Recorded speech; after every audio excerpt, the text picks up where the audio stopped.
The carcass of an 800-year-old red cedar lies in a parking lot in Carmanah-Walbran Provincial Park on Vancouver Island. Poachers have stolen the rest of the valuable old growth.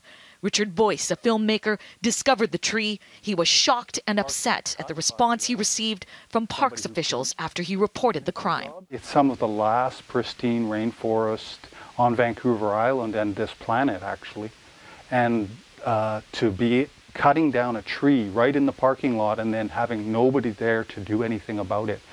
And the government telling us that, oh, we don't have the resources to do anything about that, we're cutting back.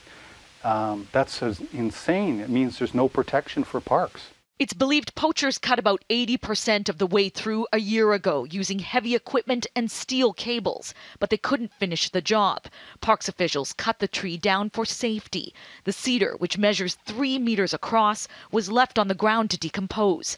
But the thieves returned and they continue to steal what's left. It's got to the point now where for 1,000 parks and protected areas in British Columbia, there's 10 full-time park rangers, a few more seasonal in the summertime, but especially during the winter months, the odds of anyone being out there and catching them is so slim. And that should be the main function of parks, is protecting these areas, not leaving them wide open for this kind of thing to happen.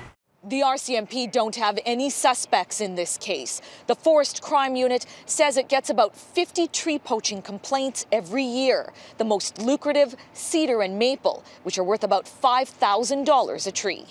Underfunding for park staff was front and center in the legislature today. How can he justify critically underfunding the staffing in the BC park system to the extent that there's no one there to ensure that the integrity of the park is protected? You know, hundreds and hundreds of thousands of hectares of land that are in these areas. It's really unfortunate what happened there. It is something that happens from time to time. The Environment Minister says there are 97 full-time rangers, but only in the summer.